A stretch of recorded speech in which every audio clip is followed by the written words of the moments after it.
देखिए बच्चों, इलेक्ट्रॉन विभव जो है इसे आज हम लोग समझेंगे।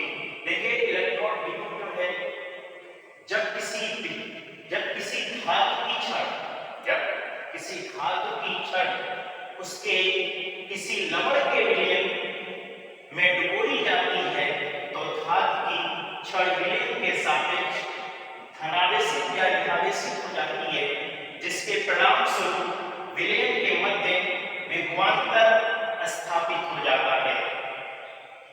इस विभवांतर को हम धातु का इलेक्ट्रॉन विभव कहते हैं। यानी कि कहने का मतलब यह है बच्चों कि किसी इलेक्ट्रॉन में कहने का मतलब यह है कि किसी इलेक्ट्रॉन में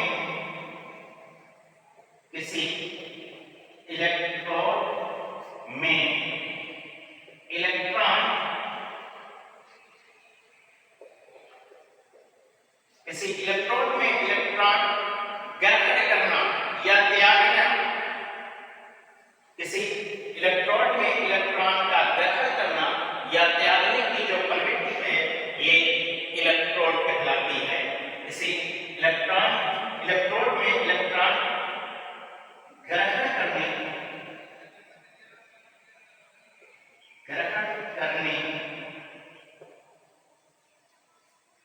या त्यागने की प्रवृत्ति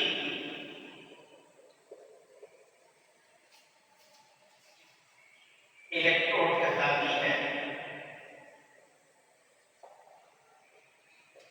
इलेक्ट्रोड कहलाती है। ये देखिए बच्चों, ये कई कारकों पर काम करती है। जो इलेक्ट्रोड है ये इलेक्ट्रोड विभव कई कारकों पर हमारा काम करता है। जैसे ये कारकों पर निर्भर करता है, ये बहुत सारे कारकों पर निर्भर करता है। नंबर 1 आपका तापमान है, यानी कि टेम्परेचर आप क्या दे रहे हैं। आप जिस हिसाब से टेम्परेचर देंगे उस हिसाब से ये इलेक्ट्रॉन जो है क्या करेगा, काम करेगा। यानी कि पहला इसका कारक है तापमान, यानी कि तापमान पर ये क्या होता है, डिपेंडेंट होता है तापमान पर। दूसरा इसका कारक ये है कि धातु की प्रकृति कैसी है। धातु की नंबर 2 पॉइंट ये है कि धातु की प्रवृत्ति, जाहिर सी बात है कि जो धातु की प्रवृत्ति होगी उसी के हिसाब से वो धनायन या ऋणायन देगा। यानी कि जो इलेक्ट्रॉन त्यागेगा या जो इलेक्ट्रॉन ग्रहण करेगा वो धातु की प्रवृत्ति का भी एक बड़ा रोल होता है। पहला टेम्परेचर हो गया, दूसरा आपका हो गया या धातु की प्रवृत्ति। ठीक है। तीसरी पॉइंट इसकी ये है, विलयन में उपस्थित जो आयन की सांद्रता है, विलयन में तीसरी पॉइंट इसकी है, विलयन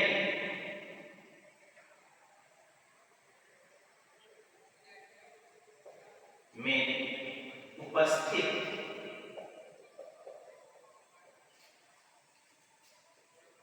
आयन की सांद्रता। इन्हीं मुख्य कारकों पर इलेक्ट्रॉन विभव काम करता है। ठीक है।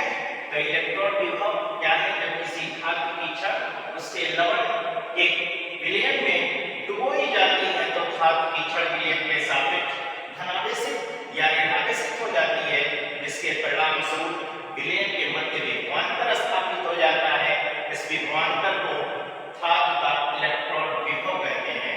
यानी कि कहने का मतलब हमारा यह है कि किसी इलेक्ट्रॉन में इलेक्ट्रॉन ग्रहण करने या त्यागने की जो प्रवृत्ति है वही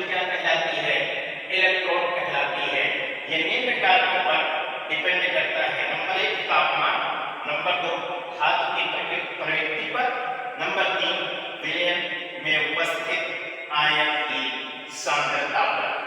तो अब आइए हम जानते हैं इलेक्ट्रॉन विभव के प्रकार। देखिए इलेक्ट्रॉन विभव कितने प्रकार के होते हैं, इस बात को हम लोग समझते हैं। देखिए इलेक्ट्रॉन विभव जो होता है ये दो प्रकार का होता है। इलेक्ट्रॉन विभव कितने प्रकार का होता है? दो प्रकार का होता है। नंबर एक अपचयन विभव और नंबर दो है ऑक्सीकरण विभव। ठीक है, इलेक्ट्रॉन विभव के प्रकार ये जो है दो प्रकार का होता है। कितने प्रकार का होता है बच्चों? दो प्रकार का होता है।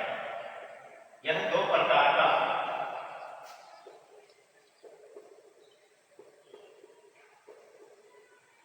होता है। नंबर एक है अपचयन विभव। आइए अपचयन विभव क्या है इसे हम समझते हैं। अपचयन विभव क्या है बच्चों?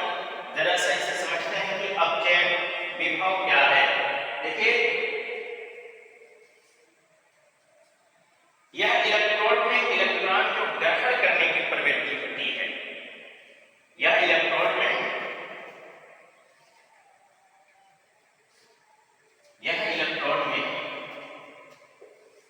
इसमें क्या होता है? यह इलेक्ट्रोड में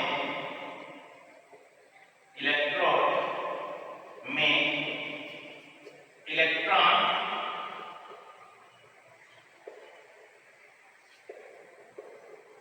ग्रहण करने की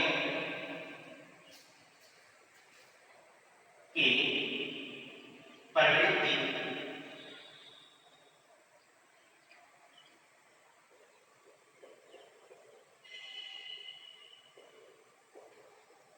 होती है। मतलब कहने के लिए है कि जो इलेक्ट्रॉन का ग्रहण करते हैं, इलेक्ट्रॉन एक्सेप्ट करते हैं, उसे हम क्या कहते हैं? अपचयन विभव कहते हैं। अपचयन विभव बच्चों किसे कहते हैं? जो इलेक्ट्रोड में इलेक्ट्रॉन को ग्रहण करते हैं उसे हम क्या कहते हैं? अपचयन विभव कहते हैं। ठीक है,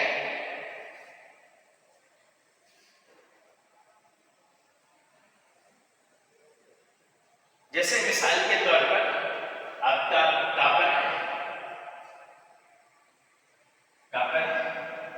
इसका कॉपर का एक किसी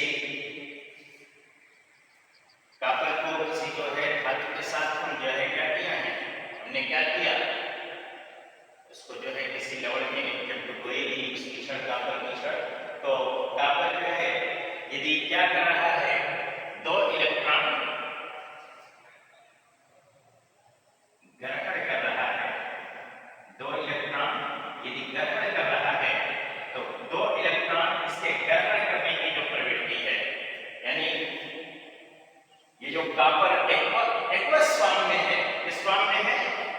किस फॉर्म में है बच्चों? एक्वस फॉर्म में है ना। इससे कॉपर जो सॉलिड फॉर्म में बना है, इसका मतलब सॉलिड और एक ही का मतलब क्या? Aqueous form. तो जो Cu कॉपर सॉलिड फॉर्म में बना है, तो इसमें से जो है कुछ इलेक्ट्रॉन भी उत्पन्न होती है। इसमें से जब ये इससे कॉपर जब ये इलेक्ट्रॉन क्या करता है, ग्रहण करता है, तो इससे कुछ इलेक्ट्रॉन उत्पन्न होती है ना, जिसका मान जो है E0 = तकरीबन 0.34 के करीब आसपास होता है। ठीक है ना, आपको इसे पढ़ना होगा। ठीक है, 3 वोल्ट होता है। इसकी एग्जैक्ट मान आपको जो है, आप जब हम इसके रासायनिक श्रेणी पढ़ाएंगे, धातु सक्रियता श्रेणी जब हम आपको बताएंगे तो उसमें आपको हम बताएंगे कि इसकी वैल्यू क्या होती है। ठीक है, तो ये है आपका क्या क्या है, ये आपका अपचयन विभव। अब हम लोग बात कर लेते हैं ऑक्सीकरण विभव के बारे में। दूसरी पॉइंट है ऑक्सीकरण विभव। ऑक्सीकरण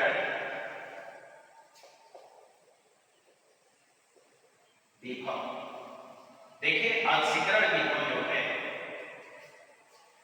ऑक्सीकरण विभव क्या है? देखिए बच्चों, ऑक्सीकरण विभव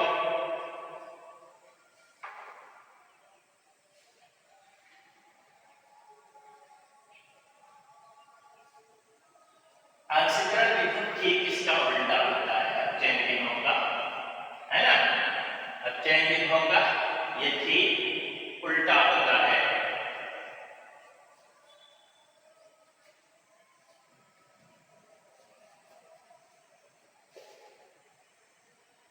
तो इसमें क्या हो जाएगा, यह इलेक्ट्रोड में इलेक्ट्रॉन दान करने की, इसमें क्या होता है ऑक्सीकरण विभव में, इसमें इलेक्ट्रॉन दान करने की प्रवृत्ति, इलेक्ट्रोड में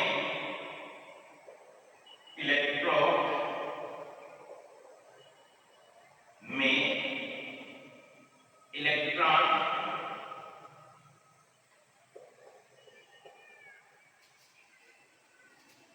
दान करने की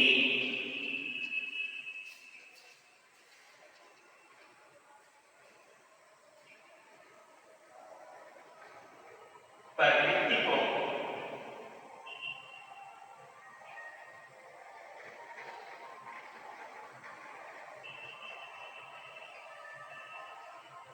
ऑक्सीकरण विभव कहते हैं।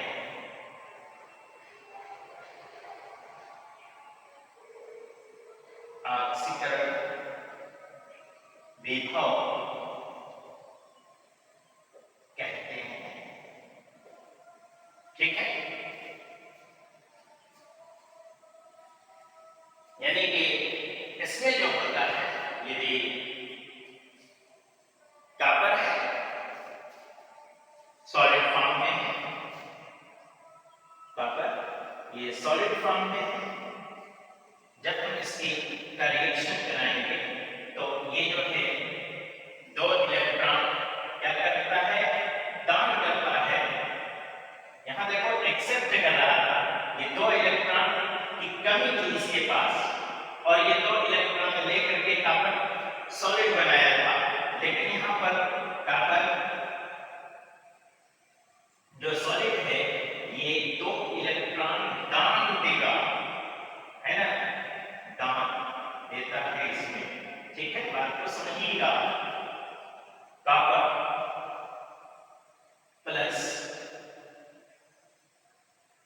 2+ और आपका दो इलेक्ट्रॉन इसमें से मुक्त रिलीज होगा, दो इलेक्ट्रॉन, और इसमें से एनर्जी मिलेगी। इसका इलेक्ट्रोड पोटेंशियल होता है कितना, 0.34 वोल्ट। इसी तरीके से अगर कॉपर के बजाय अगर जिंक है, जेडियम है, सॉलिड स्टेट में है, यहां लिख दे रहा हूं मैं, यहीं बगल में लिख दे रहा हूं, यदि जिंक है, ठीक है, जेडियम जिंक है, तो ये सॉलिड स्टेट में है। जब ये रिएक्शन करता है तो रिएक्शन आफ्टर, जब इसकी हम इलेक्ट्रोड क्रिया कराते हैं तो इलेक्ट्रोड क्रिया के बाद ये जेडियम 2+ और क्या